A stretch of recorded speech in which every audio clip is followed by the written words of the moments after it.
We have a lot to cover in today's video, including the latest trade talk heading into the offseason. Are the Detroit Red Wings another team to put into the goalie trade market? Maybe a team to watch when it comes to Jacob Markstrom. We'll discuss that possibility. The Penguins may also be another team looking to make a goalie trade. Could they possibly have a deal that makes sense with the Los Angeles Kings? Is Steven Stamkos' future in Tampa, or is it elsewhere? We'll discuss all we know and what we've heard so far regarding his future as Flyers captain Sean Couturier want out of Philly.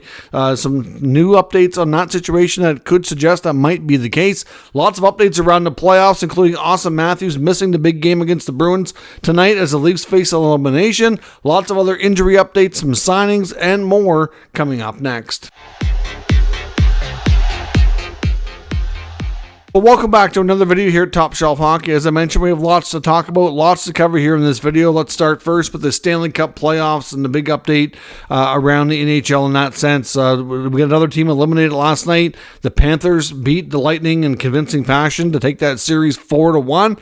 So the Lightning are done. We'll talk a bit about Steven Stamkos and his future later in the video, but certainly that's one of the main storylines coming out of that series. The Lightning are just not as dominant as they used to be. You can certainly tell that the Panthers are certainly the much stronger team now in the state of Florida, and they're probably going on another run. I mean, I would say that the Panthers at the very least will make it to the conference final, maybe to the Stanley Cup final again. We'll have to see, but lots of other teams facing elimination tonight, including the Jets against the Avalanche. I know they've made a bunch of changes. Cole Perfetti is in the lineup. Brendan Dillon and Nemestikov are out because of injuries, of course. And LA Edmonton, the Kings likely going to make a few changes, nothing too serious. Edmonton probably with the same lineup. Carolina, the Islanders go at it tonight, so the Islanders facing elimination. And of course the Leafs Bruins, which is your first game of the evening, which will be underway before this hits YouTube, probably at least through the first period by the time this video is posted. But Austin Matthews is out tonight. Joseph Woll will be your starting goaltender as well, so that's not good news, and it's surprising news. Lots of talk and speculation about what's going on with AM34. I mean, you got to wonder what in the heck is keeping him out of the lineup, considering what you see people and players play through in the playoffs, and all we've heard is, lingering virus. It just doesn't make sense. It really doesn't, but then again, the whole Nylander situation didn't make sense, and it's all because you don't have the information. Nobody's saying Matthews is faking. Nobody's saying he's just dealing with a little flu bug. Nobody's saying that, but because of the lack of info, it certainly makes it sound like it's nothing serious. So we really don't know. I know Elliot Friedman on the pregame show tonight said, as far as he's concerned, this is not about that lingering virus and illness anymore, that there's got to be something more to this that they're not talking about. Something between game 2 and 3 must have taken place that is, causing Matthews to be out. He did skate this morning. He skated for about, 5 to 7 minutes, went off the ice. Didn't look like he had much energy. It's hard to say what's going on, but they also made a good point saying that if he was dealing with a flu bug or some kind of, if they thought it was viral, he wouldn't be around the team because they'd be really worried about that spreading to his teammates. So there's something going on with Matthews that we don't know, and it's got to be more serious than what we've been told, because it just makes for a bad look that he's missing the game when the season is on the line. And for what you see players go through, look, Leon Draisaitl played on one leg in the playoffs last year and was dominant for the Edmonton Oilers. That's just an example of what players go through. We heard TJ Oshie was playing in the elimination game for the Capitals against the Rangers with a broken hand. Players play through all kinds of crazy pain.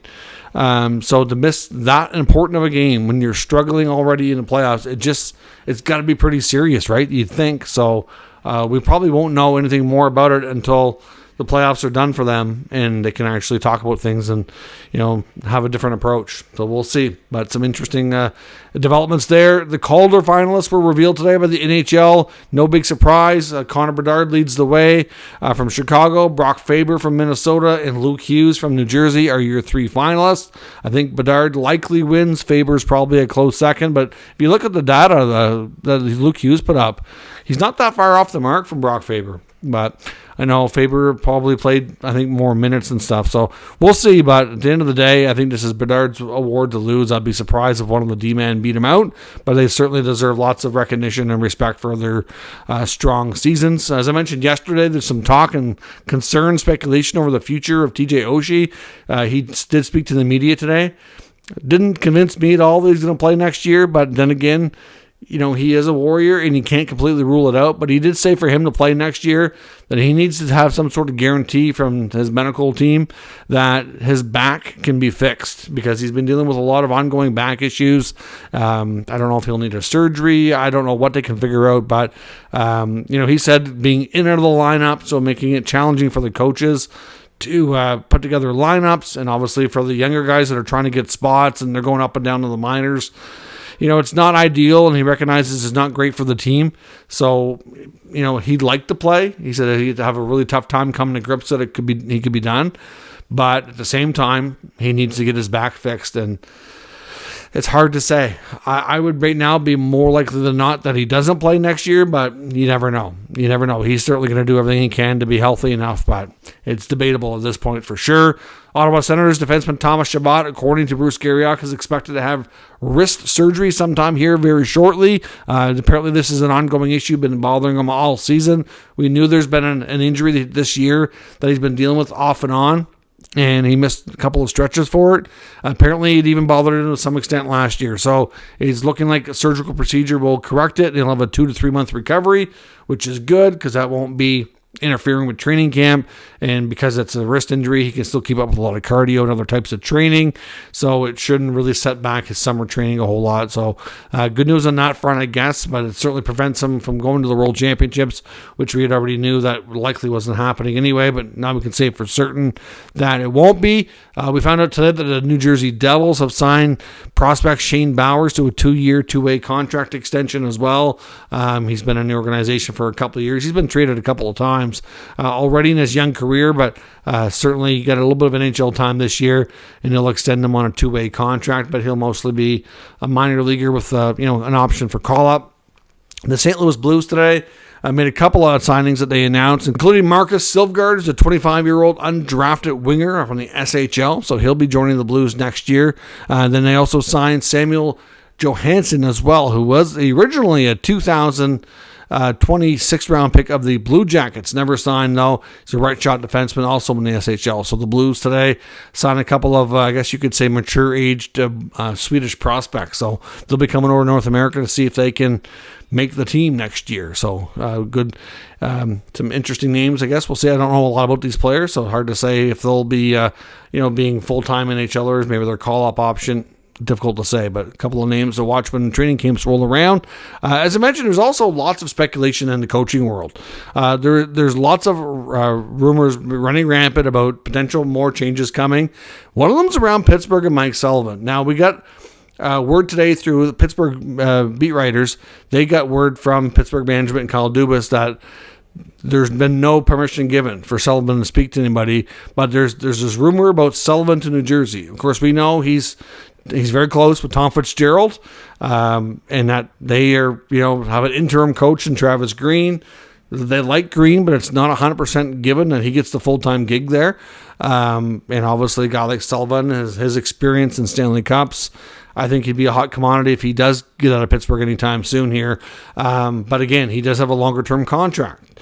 So it would have to be something that's discussed and like a mutual decision here. And there's been some, rumors around the Penguins in that respect. Some people say that it's not a case of Pittsburgh wanting to move on from Sullivan, but it is likely that they might want to change up his assistants and get some new members on the staff this offseason. But I guess if Sullivan to New Jersey would be something that he initiated. As of right now, there's no permission granted, and it's difficult to say. But, I've seen some rumors about you could say, domino effect of, if Sullivan leaves Pittsburgh, goes to the Devils, and then from there, Pittsburgh now needs a coach. Maybe Keefe gets fired in Toronto, to Sheldon join his old buddy Kyle Dubas in Pittsburgh, and then that opens a job in Toronto. And then we know some of the bigger names that have been on the rumor mill. We're looking at a variety of teams, including Craig Berube, Dean Evison,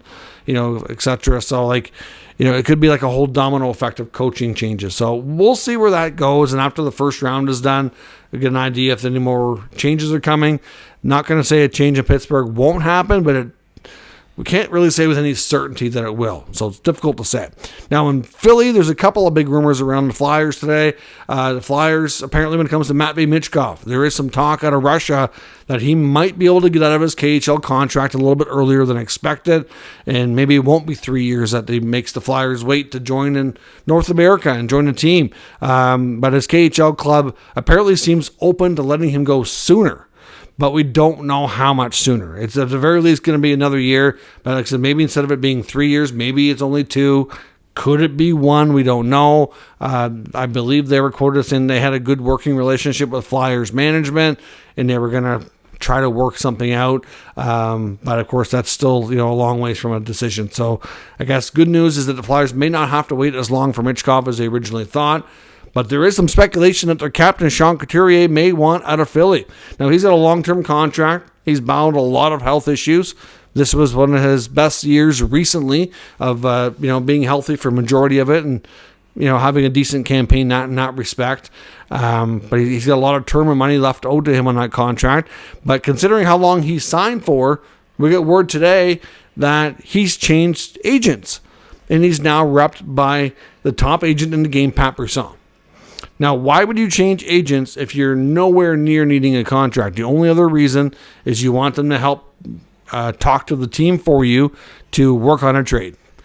Now, doesn't mean 100% that's what he's requesting, but why else would he go through this process? It just doesn't make sense. Now, we've seen how things went. Now, the other thing, too, is that we know when Couturier was healthy scratched, some stuff was leaked by his old agent. Maybe it was a case of just not being happy about that and wanting a new rep, but he really could have waited. When you're, like I said, when you're not needing a new contract or anything, I would suspect there's not a lot of work for the agent to do unless you trade it and things like that. So there's just a lot of talk that Couturier may want out, but that's not confirmed. We haven't heard that from the horse's mouth. It would be tricky to do, given, like I said, his history of injuries, the contract, the money, the term. But it's something that we're going to have to keep an eye on and learn more about and see if that is something that he would like to see happen. So we'll see on that. And other rumors, Detroit. Now, could they be a team to watch when it comes to goaltending? I've seen some links to them maybe having interest in Jacob Markstrom, who we know was at this point considered likely to be traded by the Flames this offseason. We know their goaltending wasn't the strongest this year, but, Alex Lyon was decent. Reimer was okay. Husso spent a lot of time being injured, but could they trade Husso, who's still on the younger side of things, to Calgary as part of a trade for Markstrom? Obviously, they have Vladar. They have Wolf. Could Husso and Vladar kind of battle it out? It would give Calgary more options than just going with Vladar and Wolf. Now, we know that Calgary doesn't necessarily need a goalie back, but based on how Dustin Wolf did play in his NHL games that he did get this year and how Vladar, showed, I don't know that they can go with those two, to be honest, and expect to be, really competitive next year. That could be a challenge for them if they move Markstrom. Now, Husso had his ups and downs this year, but he's got a little bit more history in the NHL of putting up good numbers than the other guys. So it's hard to say. So no given that Detroit makes this deal, of course, but at least they have something and an asset that they could offer Calgary in terms of a goaltender that a lot of teams not necessarily going to have to do. So we'll have to follow this story too and see, but there's lots of teams looking at goaltending help, but expect Detroit to be in it. If it's not Markstrom, it could be somebody else. So something that Steve Yzerman definitely needs to address. Same thing goes in Pittsburgh. There is talk about them being open to trading Tristan Jarry. Again, complicated, right? When you have guys not living up to their expectations, the team you're with wants to trade you, but nobody else necessarily wants you, at least not at your given contract, your given price. Salary retention becomes complicated, or sometimes sweeteners, assets in there. There was some talk. I seen an article suggesting that the Kings could be a good landing spot and good partner for the Pens to trade with. I think it's pretty clear Cam Talbot probably isn't going to be re-signed there. David Riddick's playing now in the playoffs. Talbot had a really good start first half. I believe he was an all-star. Second half, not so good. Playoffs, lost his job. Signed on a one-year deal. I suspect he won't be back. Would Riddick be back? maybe, but they would expect him to be a backup if they do that. And obviously a guy like Tristan Jarry or Markstrom or any of these guys that are rumored to be on the market would be an upgrade. Now, there was a talk before about LA and UC Saros. Problem is those price tags on some of these guys like Saros is going to be high. Nashville's not going to feel inclined to have to move him, and they're only going to do it for the right price. So it wouldn't be shocking if they say to the Kings, well, if you want to talk about Saros, the only player on your roster that I really want is Byfield. And that's going to be a hard no and hard stop for them. It might prove difficult for them to get that kind of deal done. So turning to a team like Pittsburgh or regarding Jerry or, Markstrom or these other teams might be easier to do. Tristan Jarry's a guy who's battled, inconsistencies and some health issues year to year. But when he's on, he's a good goalie. There's no doubt. I think Pittsburgh's having some buyer's remorse, though, in Kyle Dubas, re-signing him for as long and as much as they gave him this past offseason. A lot of people thought he was all but gone. And then I think they entered the goalie market. They looked around, seen what else was out there, what these other guys were looking for in contracts, and they just backpedaled and be like, maybe Tristan Jarry's not so bad. And then here we are. So we'll see. I mean, LA could be a landing spot for him, but have to see where things go. Obviously, they're not going to want an underperforming guy at a bad price. So a lot of it's going to be determined by what can be retained, what can be added, all that type of stuff. And Steven Stamkos, is he done in Tampa? Certainly had a look on his face last night as he was leaving the ice, like he was pondering his future and wondering, is this it for me in a Lightning jersey? Longtime captain, holds many team records, arguably the greatest Lightning player in history of the franchise, and certainly they had a lot of good ones. Multiple Stanley Cups. He's done a lot for that team. And first overall pick during his draft year. Phenomenal run. Lots to be proud of. And it's surprising to me that the Lightning have left his contract extension so far to the 11th hour. Now, of course, he expressed his disappointment in the team right at a training camp, saying that he was very disappointed that there wasn't any other dialogue over the summer. Julian Breezeball, the GM, made it clear that they were going to wait till the end of the year. They weren't going to have any talks, and they wanted to reassess the team and him after the season was over. Well, he went out and played really well. Had a phenomenal season, considering, he's approaching his mid-30s. Like, he's didn't play like it this year. I think he's got some good years left in him, being very productive and, putting up 30, 40 goals. That would not be shocking. He continues to do that for a few more years. Now, what's he going to want for a contract? I don't know exactly that. Would he be willing to take a little less to stay in Tampa than he would elsewhere? Probably. But a lot of talk about Montreal and the connection to Marty St. Louis. A lot of talk about Detroit and the connection to Steve Yzerman. I've heard some talk about Toronto, but that's going to be assuming that one of their core four guys gets traded. So it's really difficult to say how this is going to go, where he's going to end up. I think there's a reason to think there's a chance he stays. He wants to stay. The Lightning, I think, would like him to stay, probably at a much lower price. Is he going to be insulted by their offer? We don't know how any of that's going to go. The last time Steven Stamkos was close to being a free agent, well, he almost did leave. He got to the point that he could speak to other teams, and then he ended up staying at the 11th hour. So it's hard to say how this is going to break, but Stamkos leaving the Lightning is a real possibility. They don't have a ton of cap room. They can sign him, but they're not going to be able to offer him a lot. He's not going to have to take a decent haircut in his pay. And the way he's playing, is that something he's going to be willing to do? Time will tell. But if he leaves Tampa, where do you see him going? Let me know your thoughts down in the comments. We'll talk about it further. If you're new to the channel, make sure you subscribe and stick around. We'll keep you up to date with all the latest news, rumors, and analysis of all 32 NHL teams. Thanks for watching. I'll catch you next time.